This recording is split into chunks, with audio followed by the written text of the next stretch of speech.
So hi. If I start saying anything that you think is weird, please raise your hand and ask me a question. We've got a nice small group here and we can be interactive, so that's the way I like it to go. So why do we need this presentation? So this is a horrifying statistic. Nationwide and in Tennessee, about half of the death certificates are wrong. So our mortality data stinks, right? Part of that is because we as physicians are hardly ever trained formally in how to fill out a death certificate, which is why I travel around the state giving this talk. Hopefully it doesn't fall on deaf ears. We did a survey where about half of the respondents said they had never received any formal training, and about 90% of the people who answered our survey said they would like some extra training. So why do we need that? Well, number one, we need a death certificate for the family to have final disposition of the body.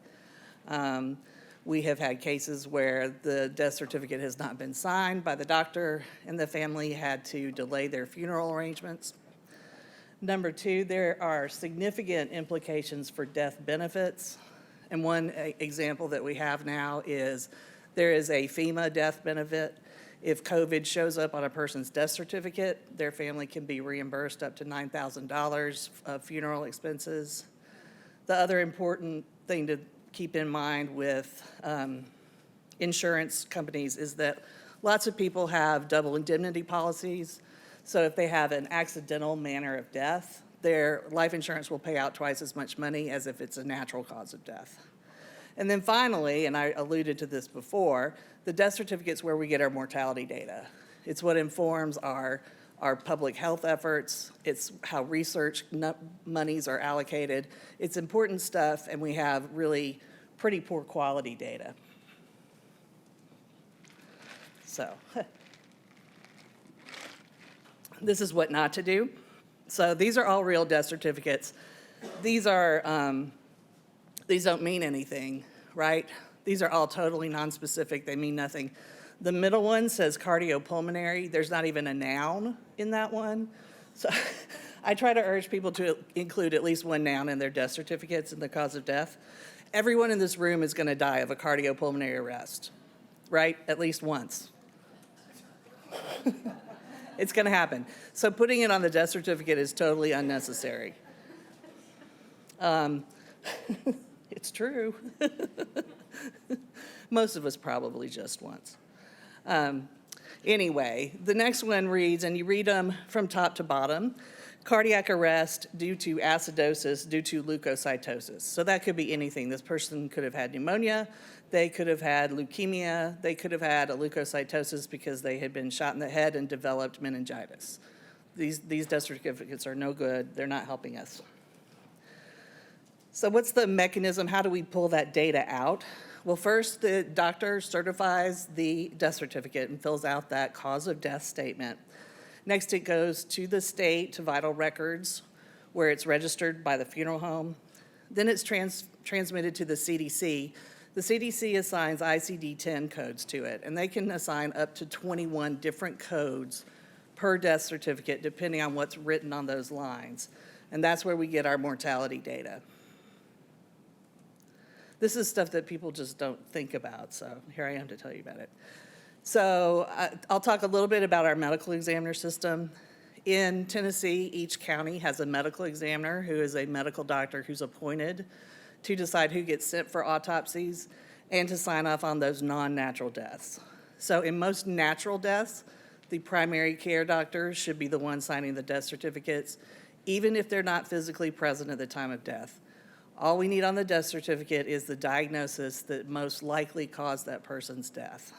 The medical examiner is allowed to assume jurisdiction only in certain circumstances under the Tennessee Code. So, and here's what the code reads. Non-medical examiner cases will be signed by the physician in charge of the patient's care for the illness or condition that resulted in death. There is an out for that if the person hasn't seen the patient in the past 4 months. They don't have to do it, and they can turf it to the county medical examiner. The thing that I also like to assure doctors, because for some reason, people don't like to fill out death certificates. You are immune from civil suit if you fill out the death certificate in good faith.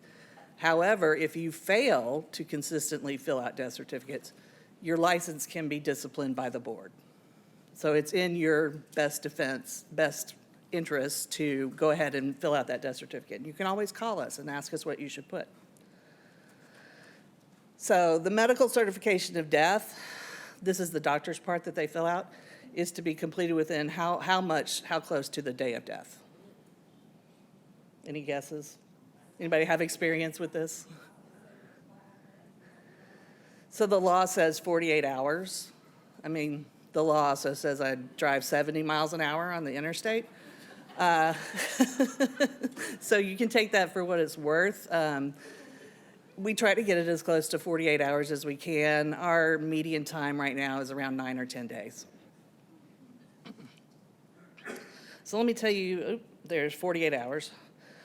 Just a brief overview of the Tennessee medical examiner system. I'm not going to linger on this. So up at the top, the pinnacle, the apex is me, the state chief medical examiner's office. We have 3 jobs. Our jobs are education and training of the county medical examiners and their investigators, keeping records of all of the investigations that are performed under the Postmortem Act, and assisting in mass fatality or public health threats. Then, and I like to say, yes, we're at the top of that pyramid. I have no jurisdiction over anyone. I cannot tell people in the regional forensic centers what to do. I can't tell the county medical examiners what to do. All of the authority in the system is vested at the county level. So they're the ones who actually make the rules, who decide who gets sent for an autopsy, and who are filling out these death certificates. So the law reads that the county medical examiner is to be notified in cases of any homicide, suspected homicide, suicide, violent, unnatural, or suspicious deaths. So all unnatural deaths should be reported to the county ME, and that person should be doing the death certificate for that. That includes, I'm going to let you guys read this yourself because you're literate adults and we're running short on time. So that includes deaths due to poisoning, deaths of prisoners, deaths of people in police custody, or sudden unexpected deaths in people who have no known medical diagnosis that could reasonably account for their death. So what I refer to non-natural deaths, that the county ME has to certify any non-natural death. Well, what is a non-natural death? So in general, if any external force or entity outside of that person's body contributed to their death in any way, the death cannot be considered natural. So I was wincing a little bit when Dr. Carla Carr was talking about, oh, this patient fell down and she kept falling and she had hip fractures. And I was like, because that's a medical examiner case. If you've got a previously independent person who's living by themselves, doing fine, fall down and break a hip and get pneumonia 3 months later from being bedridden, the event that put into motion the chain of events that led to death is that fall. And that should be certified by the county ME as an accident, which can, again, become important for people who have a double indemnity life insurance policy. So again, if any identifiable external force or object or substance contributed to their death, it's not going to be able to be considered natural. Am I blowing anyone's mind here? Okay. This slide is in here for the primary care doctors who don't like to fill out their death certificates. So it is one of the primary responsibilities of a primary care doctor to perform that final act of care for their patients. They are the ones best equipped, who know the patient best, who can fill out that medical cause of death section. Other physicians can do it, and I get people all the time saying, oh, I'm an ER doctor, I don't fill out death certificates. I say, well, actually, you're on the hook if you're the attending physician when they die in your ER. If everybody continues to refuse to sign a death certificate within a medical facility, it goes to the chief medical officer, and they're usually not very happy about that, so it only happens once or twice. Just real quick, brain death is death. So you're either dead when your heart and lungs stop working or when your entire brain stops working. So when a person is pronounced brain dead, even if they live on machines for another couple days while TDS is working on getting the organs harvested, they are still considered dead at the time they're pronounced brain dead. Here's a death certificate. exact cause unknown, probable cardiac arrest. Well, I'm going to hope the person had a cardiac arrest because otherwise they're not dead. Here's one that we got: acute on chronic respiratory failure due to chronic obstructive pulmonary jerseys. There's a spell check feature in the RISM system, but I don't know, maybe this person chewed on a football jersey and died. I guess it could be. So here is the death certificate, and here is the part that the physician is responsible for. This is just a closer up view of the part that the physician is responsible for. And I'm saying physician now instead of provider. Right now, only medical doctors or doctors of osteopathy can fill out those death certificates. There may be in the future nurse practitioners and physician's assistants who are empowered to do that. Right now, the law is physicians only. This is our RISM system. I'm not going to say too much about this because I don't know how many of y'all have to deal with this. This is the electronic death registration system that we're using statewide now. We started using it in 2017. And these are the numbers to call for help, not me. Don't call me when you forget your password, because I can't help you with that. This just shows you the corresponding fields in the RISM system that correspond to those different places that you have to fill out on the death certificate. So what do you put on the death certificate? You put the cause of death statement. So I said earlier, you read that from top to bottom. Cause A due to cause B, due to cause C, due to cause D. You can use one line or all four, whatever you want. But the last diagnosis listed is what's going to be coded by the CDC as the underlying cause of death. So you want to have the bottom line be the bottom line. So the underlying cause of death is that last line that you fill out. And probably the most common mistake that we see on death certificates is there's either no order whatsoever to the disease processes that are listed, or it's backwards. So, and it says immediate cause, and then due to or as a consequence of, and it goes down A, B, and C like that. So what is the cause of death? I think I said this earlier. It's the anatomic disease or injury that set into motion the train of events that led to death. How certain does a doctor have to be to fill that out? What percent certainty do y'all think? 51%, more likely than not, okay? So this is your medical opinion. I'm gonna skip that slide because we just said it. This is the doctor's medical opinion. You're filling it out in good faith. You're immune from civil suit. And it even says, to the best of my knowledge, up there where it checks off physician as the signer of the death certificate. So here, I'm trying to go fast. Here are some examples of death certificates with cause of death statements. So we've got a 56-year-old person. That's getting closer and closer. I may make them older. Who has a hemorrhagic stroke. What I think I would put on that death certificate would be hemorrhagic cerebrovascular accident due to essential hypertension. And we're done. That's all we need on that one. Say we've got a younger person who has a leukemia, they get a bone marrow transplant, they're immunosuppressed, and they eventually die of typhlitis or a C. diff infection. I would put as the immediate cause of death, Clostridium difficile colitis, due to immunosuppression, due to bone marrow transplant, and then what do we really need to know? What was the bone marrow transplant for? So acute myelogenous leukemia in this case. Sometimes we can't identify the precise sequence of events that led to death. Say we have a hospice patient who's in hospice for, lung cancer. That may be an unattended death. So the only thing that you need to put then is the diagnosis that led to the death. In this case, I would put adenocarcinoma of lung with metastases to brain. So I have, and if you know it, the cell type, the location, and the location of any metastases. It's okay to say probable or possible or suspected on there.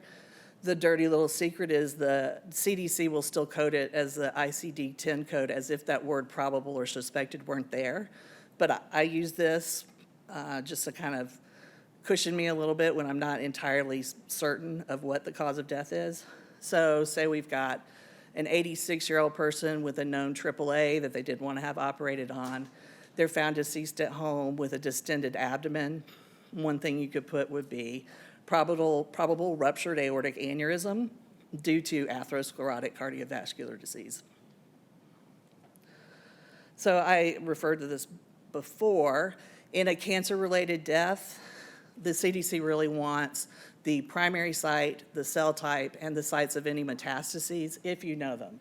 Now, a lot of times people will die in hospice and nobody knows the cell type, and that's fine. You can just put lung cancer. But if you do know it, it's better to provide that information in order for those research dollars to be allocated appropriately. So don't do this. Encephalopathy due to brain resection. So I don't know if they resected the person's entire brain, which would probably be an accident, or what, but this doesn't help. This is not specific enough. We can put complications of a disease process, and Dr. Karlakar said this, the most people with dementias don't die of the dementia itself, they die of a complication. You may not know what the specific complication was, you may not know that they had developed a pneumonia, but in their terminal days, if they're having difficulty breathing, they're short of breath, they're coughing, it's fine to put either complications of whatever dementia type they had, or you can put acute bronchopneumonia due to Lewy body dementia. But again, that bottom line needs to be the dementia process, because that's why they died. Normal, healthy people don't die of aspiration pneumonia, right? I'm not likely to choke to death on my iced tea. Usually in cases of aspiration pneumonia, there's some kind of neurologic impairment. So I would say aspiration pneumonia due to dementia not otherwise specified. That's perfectly acceptable. I don't know why do I have this. People like to put inanition on there. It's just sort of a term that means failure to thrive. We like to have something more specific than that. So in this case, inanition due to multi-infarct dementia, due to atherosclerotic cardiovascular disease. That explains that process that led to the dementia, that led to the failure to thrive. Now, it is okay to put unspecified natural causes. Very rarely does a person die with no diagnoses to account for their death, right? Most of these people, and we're talking about dementias here, have a diagnosis of Alzheimer's dementia, Lewy body dementia, whatever that is. That's more appropriate to put on the death certificate than this unspecified natural causes. That doesn't help. Here's someone that supposedly died due to having an autopsy. I'm sure that surprised the forensic pathologist. How much time do I have? You have 7 more minutes. All right, I'm going to keep going here. Okay, so again, my second major take-home point, the bottom line is the bottom line. So the underlying cause of death goes last on the death certificate. Let's see what else can we have here. I'm sure I have something interesting to tell you about. Here's some more that are non-specific. These are mechanisms of death. That's more of a physiologic process as opposed to the cause of death, which is the anatomic process. So we need more information for a mechanism of death. So this person on top had multi-system organ failure. That doesn't help. What was it from? The next person had withdrawal of care, per patient wishes, CPR in progress. So it must have been early on in their CPR that they expressed their wish to have care withdrawn. Or this is one of my least favorite ones too, ventilator-associated pneumonia. You know, it just makes you want to go through the computer screen and say, but why were they on the ventilator? These are the things that make me crazy. All right, so I talked about cause of death, mechanism of death, manner of death. I said any non-natural death has to be certified by the county medical examiner. And that's in the place where the death occurred, not in the place where whatever injury or insult occurred. So we have basically 5 choices for manner of death. Manner of death tells you the circumstances under which the death occurred. So we've got natural, accident, suicide, homicide, and could not be determined. And when do we use those? Well, I've already talked about natural. That's when there's no external force contributing to that person's death. I'm going to skip that. The non-natural manners of death, again, are reserved for the county medical examiner. The computer won't let a non-medical examiner put this in as a manner of death. So an accident is, we all know what an accident is, death due to injury or poisoning without an intent to cause harm. Homicide is death at the hands of another. Suicide is death resulting from injury designed to cause self-harm. And then we use could not be determined when we either have too much information, two or more equally compelling manners of death that we could assign, or not enough information. So I've already talked about the hip fracture. The person's previously functional and ambulatory. They died 2 months later with pneumonia after they've fallen and broken their hip. That is an accident because they fell down and hit the floor. That external force or entity is the floor in that case. How do we figure that out? We apply the but-for principle. So but for that fall, would the person have died at the time they did? And if the answer is no, it's not going to be a natural death. Another way to think about that is, did the person return to their pre-injury level of function? And if the answer is no, it's probably not going to be a natural death. Now, that's not to say that someone who is in a car crash and is paraplegic and they develop colon cancer and die of death. I would call that a natural death because there's no known connection, at least to me, between developing colon cancer and being in a wheelchair. But if they develop infected decubitus ulcers and die as a result of that, that is considered an accidental manner of death, and the medical examiner has to fill out that certificate. I'm going to skip these. So here's one. Failure to thrive adult. Patient willed herself to die, wanting to go to heaven, failed antidepressants. So we're all natural up until the point when we get to the hip fracture. So that's not natural. I'm going to skip that. We also are collecting data as to whether the ME was notified and was an autopsy performed.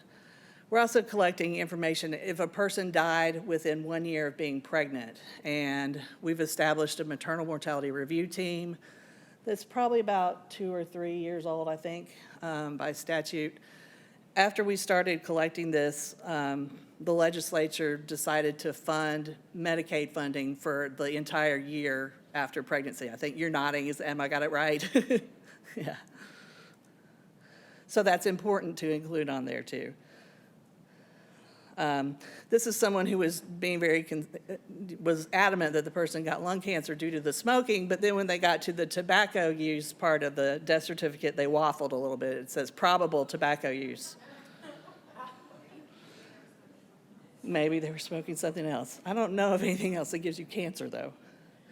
This is a little section about COVID-related deaths. COVID-related deaths are just the same as other types of death.